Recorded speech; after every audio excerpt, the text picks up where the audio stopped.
گهدارو بینرین پودکاستا خلق و خاک. افدما باش به ده پودکاستا که نوده و جاره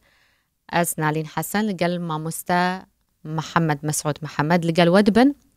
لسر دا خوازا ماموستا محمد ایرو ازوی بتنینه جبرکو بابتا ما گریدایی گهاندنا دو زاراوین زبان شیرینی کردی. ماموستا محمد بسورانی داخوه از جی بکرمانجی داخوهم چاومه وی پره دروس بکن که براستی ام هر دو زاراویان نزیکی هفدو بکن که ماموستا محمد گلکی کار لسر به یکی کریه. دم باش تو چاوی سپاس دکم باشی عزیزی براستی جی ده همو هفدیتنه خودا و هر جارا که استج نزیک ود آخون تو حول ددک که آخافتنه منو خو نزیکی هف بکم گوتنه ما نزیکی هف بکم تو گلکی خماوه که دخوا که مزمانه که یک گرتی هبه چما اوقاسی گرنگا ماموستا محمد؟ هرچی چون بخوام من بلای ملت اگر تیگ نگین اگر بیک شیوه هر نبی بنوسین با یک نوسینی کردی پیدا کن ونیا لقانون لمحکمه لمرور لپارلمان شتیچی لسر شتیک رکوین غلطی چی دبه ورده چاچی دکین ولام شرط اوه ورده خلق رابه که بیک شیوه زار قسام که دنا حتى تو هرب كربانجي بقسام كي امشي هرب سوراني قسام كما قالك ملت هنا كو قالك جاران دبيجن دولة مندبون يانجي بربونا زاراويان اف نيشانا دولة مندية زمانة اول شيء كلا فيلا كاني كلا خومان كردو فيلا براستي بيبون شما اما جاما برا فيلو بينا هم عيبا كان من درين او عظيمة بينا جا ماجي بينا تبكار بينا يعني بينا بكن رقعة امجي دبيجن بينا بينا دكين يعني اوهم بشي وزارة هي ايه باشا تيتا دا بقدر شيك شي وزاريش من هبا مفردات زور ده مو مشكلة نية والله مفردات بزانا بزمانة كاني دي تخصصي هم بيدا كرت باشا نبون هيك بسيط بو بين مو ام كرمانجي نازانم بلام سوراني دازانم ورا بيني هولير وسليماني سليماني بهمش تك دلي مثلا اوي تر هولير دلي اوي ديكا راسته اخر اوين معناه شيء اوين معناه شيء اما مطلقا بلا اما مطلقا لهولير هم مش تك دلي اوي ديكا امجد بيادن يدن دي يادن ديكا هم يكا اوين بلام اوي تر ايواش بكاري دينن هندك اوي تر يعني اضافي بعد بكم انجليزي one more تجيشتي اويتر يعني اوي او شتيك مثلا بابلين قنفك ما عنده ويست قنفتي تريش ما عنده قنفتي تر بيكنا دو قنفه يعني يكادن اخو ده بيبلي تر او دنا غلط يكاتر بلا ما قبلي other شيء اخر ده بيبلي ايش ديكا تجيشتي فرق كله ودا ده بياتو تخصص بيدا كي لازمان كقلت اوي ديكا مثلا بابلين باسي سيارة دكين تويوتا نا والله سيارة دي كم ده نبي تويوتا دي كم بودني تويوتا تر نا بس مرسيدس بودني جورة كده بله براند كده تجيشتي يعني دواتين جودانا اللي بهمان واتي اللي دو باجاران تبكار انين يعني اوي خي شبازة شقرتوا بله بوها مشتاش بكار دينه اوي ديش يقي بشي شقرتوا بو همو جايك بكاري يعني اخره وغلط كلي ابو شيء مثلا ناو وناف لبيني سوداني كربانزي من او دزانم ايوه همش تقدر الناف بنيم اسم دل الناف بنافي ويتشيا ودنافا فيتشيدا يعني بهردو كان في بكار ونيا بلي راسي ايمش بهردو كان واو بكار ديني ايوه غلطه ايمش نيوما غلطه بعرضت كم سدلين pronunciation noun بإنجليزي noun أوين واو يعني في أمبيجن ناو بله بو ناف بله بلام بو هردو كيان بس نا بعرضت كم بلام بو ناف شتيك داخل ناف راستا تجيشتي يعني دفيه هون وي نوا خود دبي ما علمي بين ياد هون دريت شتكي ده ويا نافي كسكي وكان از بيجم نافي من نالينا ناوي من نالينا از دنافا ستوديو ده دناف ستوديو ده كاتو بيجا أمنيش بلام ناوي من محمدة لناف ستوديو ده جوانە ئەگەر بە عەقڵ و علم بیرکەینەوە و بمانەوە کوردی بسەپێنی دەبێ ئەسڵی شتەکان شیکەینەوە مەسەلە ئێمە بەداخەوە شاشتین ببی ئەوایی ئەف تەڤل هەڤیا di zimanدا gelekî zêde di zimanê Kurdî de ez bêjim ev tevliheviya di hev de çawa bêjim îce ev têkelbûna ku heye di ziman de hinek gotin hindek wişe li hinek cihan şaş tê bikaranîn di zimanê Kurdî de gelek numûneyên bi vî awayî بەڵێ چونکە بێخزمەت بووە و کورد هەموو دەمێ ڕقی لە یەکتر بوو ئەو شتەی لەم نەوەرگرە پێی ناوێ حاشا بکەین ئەو گوندە گوێی لە گوندە بووە ئەو بە شێوازێک قسەی کردووە دایکە پیرەکەیان ئەوان لە ڕقەیوان نەخێر ئێمەوان ناڵێن وا دەڵێن ez bêjim ev girêdayî awayê perwerdeyê mamosta Mihemed mane ji zaroktî ve em wisa hatine mezinkirin û perwerdekirin ku em milletekin sitem li me hatiye kirin em mezlûmin em gunehin em feqîrin hertim ne mebesta min çi ye ev dihêle ku herdem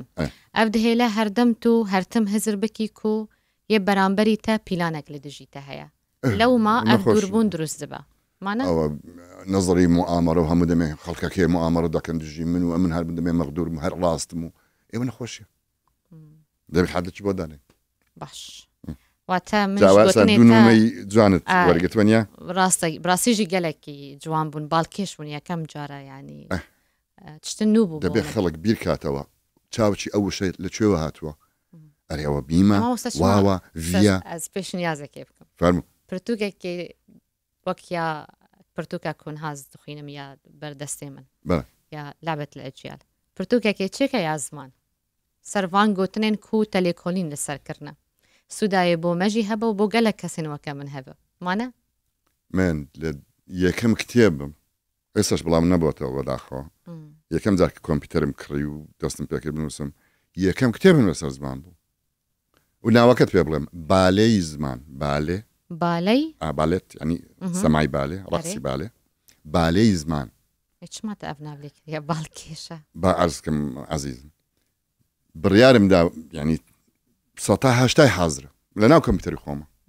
باش تنانت رسم يعني زور خدمتم كرد خوشكتشي زور بريزة بو ناوي بخشان قلالي بو زوزو داتم او دمعي برنامج رسم شتويا زور كم بو دام قلت له رسمكم بو بكاب او معناها بدات زور ما عنده دبو لقلم اري والله اجا ابو رسمي ببوا بازار ولا صار فلوبي وسكانيكو يكس كان مثلا بدا دينار بو بلام بريالم دابو واستشاروا بريالم داوا بلاوي نكموا تا فيرا كرمانجي وفارسي نبم مزبوط يعني كم عمر روي زمان روي يعني كتابي دي كشم نوسي او كتاب هذا زي خوي ماوتوا بلاوي نكموا تا او دوشتم بدينه هنا بس دستم بس راوتوا مارو من دار وباب وتزانم بداخو اري والله هردو جي هيسانن يعني كسكي وقت جي هاتي دكاره فير ببا ان شاء الله ان شاء الله بيتكم دنيزيك دبي برتوكاتا از لچاپخانه یا لپرتوکخانه یا ببینم بگیش ناو دستی ان شاء الله ان شاء الله بو زمان کردی کردکارن سوج ازمونا چوالاتان ور بگرن اهو هي ازمونا کردکار ام سودجی ببینن زور وك بدل وباس شو كردوا يعني لا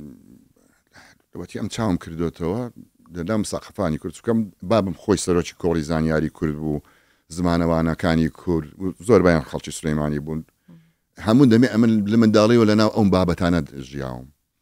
باشا لقال بابا من دارهم دتشينا كوري زانياري كرد بس اني اللي دادا نشنو اقسانك بشو جوين دقر بس يتلكن انا واحد بس شو دل عقلي باطن باسي او عندك تجربي فرنسي ازموني فرنسي شلون زماني فرنسي اخر همون ملتكاني جهان لهجان قالك زور بوا تقنا دقيشتن زوري بيستوا هتا تواونا ورده زمانك لهجيك سبا ازموني فرنسي زور تايبت بو يعني لما دالي ودميست ببريارتي سياسي بريارتي سياسي يك لباشا كان فيليب أغسطس قلت له ما باش نامو شتيوا بزماني باريس دانوسري چونکە منافسە پەیدا بوو نۆرماندی پیکاردی لەهجەی لانگدۆک لە تولوز لە جنوب ئەوانە دەستیان پێکرد بە کەف خۆیان بنووسن ئەویش دوای گوتی باشە دێم بەچی پایتەختە زمانی پایتەختی سەپاند هەتا ئێستا هەر لاتینی مەجای نووسین تەنیا لاتینی بوو بە شێوەی ڕسمی فەرمان نامە کەنیسە هەموو شتێک قەوانین هەمووی لاتینی بوو یعنی قەدەغە بوو ئەتوو بە لەهجەیەکی ناوچەی بنووسی بەڵام خەڵکە چی دیکە دەستیان پێکرد بۆ کەیف خۆیان دانووسی منافەسەشیان دەکرد دەنگوت ئێمە ئەسڵی یعنی ئەو ڕکابەری و منافەسە هەر هەبوو چۆن بەڵام دوایە ینی دەوری ساڵی 1970 بڕیاریدا تەواو یعنی چ قاس پێچ و چەند ساڵ حتا تەسبیت بوو دەکەس بوو زمانی فەرەنسیە پاریس خۆی یەکەم بەکارهێنانی لەهجەی پاریس لە دەوری 1970 زین یعنی مەجالدرا یان بە ئەمر کاکە لەمون پاش لە هەندێک بوار با بڵێن نامەی فەرمان ئەوامری دەوڵات کۆمەڵک شت بە لەهجەی پاریس باشە کە لەهجەیەکی زۆر مەحەلیشە ها پڕە لە غەڵەت بەڵام تەواو گوتی مادەم ئێوە دەکەن ئەدی من بەچی پایتەختم خلاص لەهجەی پاریس بەڵام ئەوە مایەوە وەکو ئیشێکی نیو بڕیار زۆر جێ فەرمی بوو جێی فەرمی و لە ناو پاریس ئیدی نامەیەک فەرمانە کە دەردەچوو لە پاریسەوە وەکەی تێی دەگەیشتن بەڵام خەڵکی تولوز تەطبیقیان نەدەکرد نۆرماندی هەر منافیسیان بوون دەنگوت دەخێر لە هەجەی نۆرماندی شەڕیان بوو ویشەکە دوور و درێژە و لە جێی دیکە باسم کردووە ئەوە دەڕوا هەتا سەردەمی ڕێنیسانس دەوری ساڵی 1520 شا فرانسیسی یەکەم یعنی ئەکادیمی دادەنێ و نازانم چی و شتێ بۆ حاضر دەکا و زمانەکی فەرمی پاریسی دەسە پێ باشە شتێک پێش ئەوەی لەبیر بکەین تەسەوور کە لە ساڵی 500 زاینیەوە تێکەڵاوی لە بینی جەرمان و شعبی گاڵ دەست پێ دەکات سەرەتای زمانی فەڕەنسی کۆن دەست پێ دەکات واش خەڵکی پاریس یعنی مەسەن پاریس بوو بە پایتەخت کلۆڤیس یەکەم شای فەڕەنک عشیرەتی فەڕەنک کە جەرمان بوون پاریسی کردە پایتەخت و لەوێش مرد قەبرەکە ئێستاش لێبەیە بۆیە پاریس قودسیەتی پەیدا کرد بڕۆ هەتا ساڵی 1970 پاریس مەجال ڕێگەی بەخۆی نەدا بڵێ وڵا ناجێ خۆم دەبسەپێنە تەسەوور دەکەی دەکات چەند ساڵە 600 و تقریبا 700 ساڵ 680 ساڵ دەکات 680 ساڵ باش 680 ساڵ خۆی پایتەخت بوو بەڵام ڕێی بەخۆی نەدا بڵێ دەیتەوە لاجێ من ئەم دابازاڕێ ناکرێت حتا کو بریارێکە سیاسی هات و لەهجەیە پاریس تا اختیماری کرد و ئەوانە دەوڵەت دامەزرا بە قووەت بوو پایتەخت بوو بە پایتەخت پاشایەکان بوون پاشا ئەو جا بڕیاریدا کاکە خلاص چ بکەین مەجالیش نەبوو بڵێن کاکە خەڵکی فلان شار و فلان شار وەرن کۆ ببنەوە ڤێرناکیولەر دروستکەین وشەی ڤێرناکیولەر زۆر گرینگە ڤێرناکیولەر ڤێرناکیولەر ئەو زمانەیە کەس بەکاری نایێنێ بەڵام کەس هەموو تێدەگەن باشە کە دەڵێ ڤێرناکیولەر یان کارناینە لێ هەر کەس ژێ فێم دکە ینی شێوە کوردیەک یان با بڵێن زمانی خۆی ئینگلیزیەک یان فەڕەنسیەک بەکار خەڵکی پاریسم چوون بۆ شارەکی دی لەهجەکەیان تۆزێک جودایە تۆزێک هەوڵ دەدەم لە هەجەی پاریسیەکەم بۆ گۆڕمەوە بێ خەڵکی ئەو شارەش تێم بگەن ئەوە دەبێتە ڤێرناکیولەر باشە زانم دەمەوێت لەگەڵ جەنابەت ڤێرناکیولەرێک دروستکەین ینی کورد دکارن و باشە و سوودێژ ئەزمونە فەرەنسا وەربگرن گونجاوە نە ئەفۆن تێم نەگەشتی سوودی لێوەردەگرم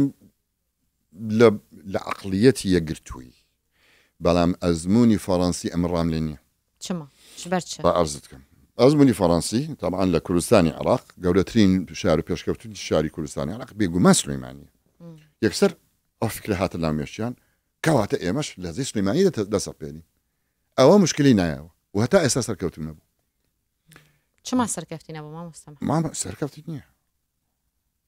وەکو پاریس قودانەوە زۆرە ئیستیسناعات زۆرە ئەغڵاتی لوغەوی قەواعدی زۆرە سلەیمانی تەوی هەموو شاشڵاو نابێتەوە ینی زمانی لەهجەیە پاریس زارابەیە کولوێ دەرێ بوو زمانی فەرمی تەوی هەموو شاشتیان تێنەگەیشتم ینی سەرای هەموو هەڵەکان لە ڕووی زمانەوەی هەر دیسان ئەوەی ینی لەهجەی پاریس بوو بە زمانی فەرمی وایە بەڵام زۆری وەرگرت ئاها هەر ینی ئەوانێک بوو. سەرڕاستکردن چێ بوو بەڵێ، هەردن بەڵێ، چێ بوو بەڵێ. یعنی تو دبێژی ئەف لەهجەیە کول سلێمانیە هەیە ئەگەر هاتوو بێ سەپاندن بەفەنی دوێ گوهرتنانژی قبول بکە دەبێت گۆڕین قبولکە پایتەخت یعنی چی ئەوە لە پۆدکاستەکەی دیکەش باسی ئەو خاڵم کرد گوتم ئێستا ئەگەر بڵێم وەڵا هەولێر پایتەختی سیاسیە کاتە دەبێ سیاسیەکان بەس خەڵکی هەولێرە بن ئەوە قسەیە نابێ وابیرکەوە نە دەبێت ئەگەر پایتەختە ئەگەر هەولێر پایتەختە کاتە دەبێ هەمووان قبولکە باشە خەڵکی زاخۆیە خەڵکی نازام کوێیە سیاسیە کە دێتە ئێرە حکمی خۆی دەکات بە ئەسلوبی خۆی لە هەولێر سلەیمانی ئەگەر تو پایتەختی ڕۆشنبیری کاتە تو دەبێت قبول هەموو لەجەکان قبول بکەیت ئەوان ناگن ینی وایان بیر کردوێتەوە هەموو کوردێک وایان بیر کردوێتەوە من پایتەختم خلاص دەبێ هەموو عالەم بەخسەم بکات نەخێر فکرەکە غەڵاتەکە لێرەدایە واتە تێبینیەتە لەسەر ئەزمونە فەرەنسی هەیە ئەزمونەکەدن کۆگەلێکی دیارە جیهانە یا ئینگلیزیە ئەو بۆمە باشترە زۆر چماجانە ئێستا ئەنگلیزی چەند بڵاوترە لە چاو فەڕەنسی ینی بەراورد ناکرێتەوە ڕاستە یعنی خەریکە بڵێم ده هەندە نازام سەد هەندە زمانە یەکەمە لە جیهانێک و هەژمارە هەری زێدە یا خەلکێ پێت ئاخبنها ئینگلیزی زۆر ئاسانتر بڵاو دەبێتەوە ئاسانتر فێری دەبی چماش بەرچە چ و ساکریەک و هێسانتر بە ئینگلیز هات نێرومی لابرد هەر ئاوها هەنەکەی زبڵ واتە دەبێ ئەم یەک و بزارەوەیە کورمانجی باخبن ئەم بێ هەر نەهێڵن مەهێڵە دونەلگەلی لە سۆرانی دانی ئێمە لەوەدا ئەمن مەجیم بە سۆرانی مەڵێ چارەسەر بوونە هەری چی بەرێ ڕاستە یعنی بۆ مەسەڵەن وەکو عەربی الولد جاء البنت جاءت چیشم بەو سەریەشەیە کوڕەکە هات کچەکە هات هەردووکیان هاتن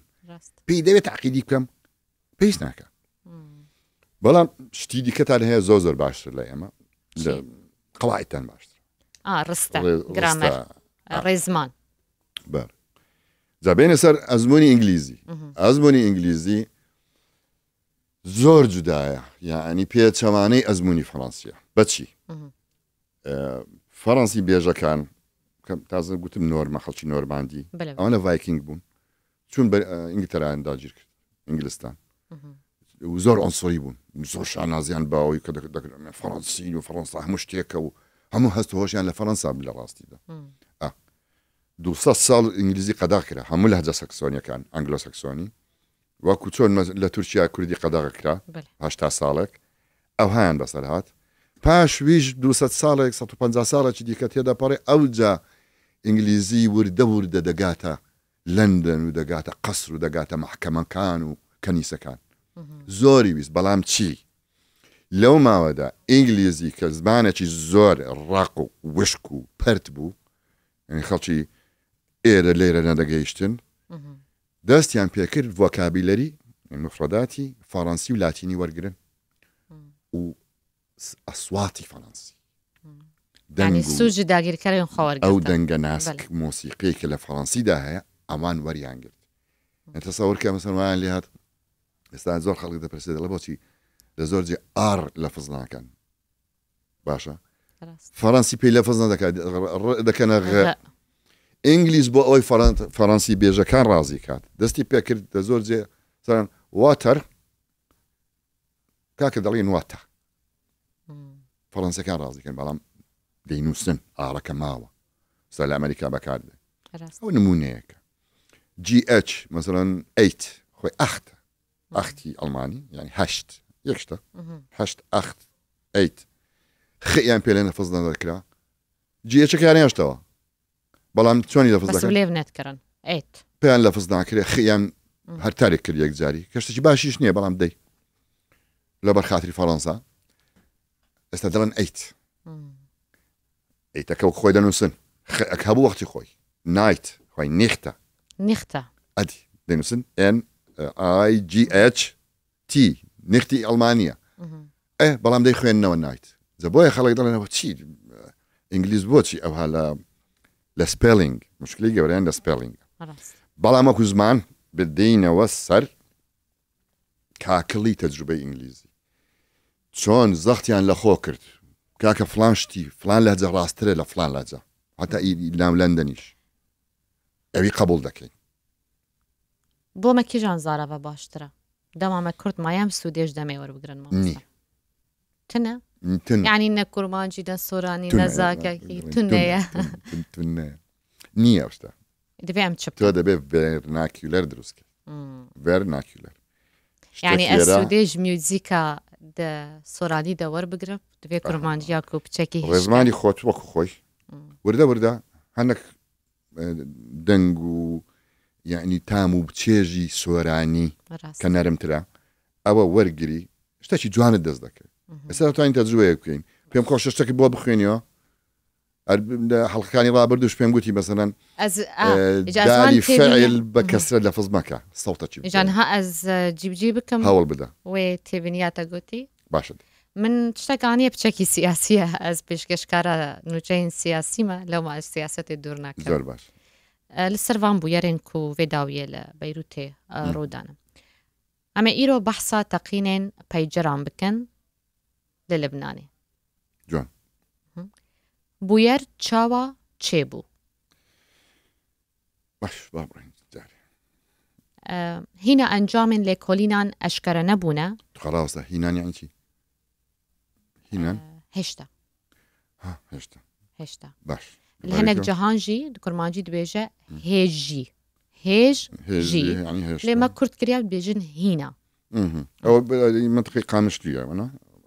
نە گەلێک جاران لە باکوورێ کوردستانی و لە ڕۆژاوای کوردستانیژی هینا تێ بکارانی باش ئەو مشکلی خۆتانە هینە ئەنجامên لێکۆلینان ئەشکەرە نەبوونە لێ ڕۆژێن 17 و 18 vême hê bi dehan amorên peyceran teqiyane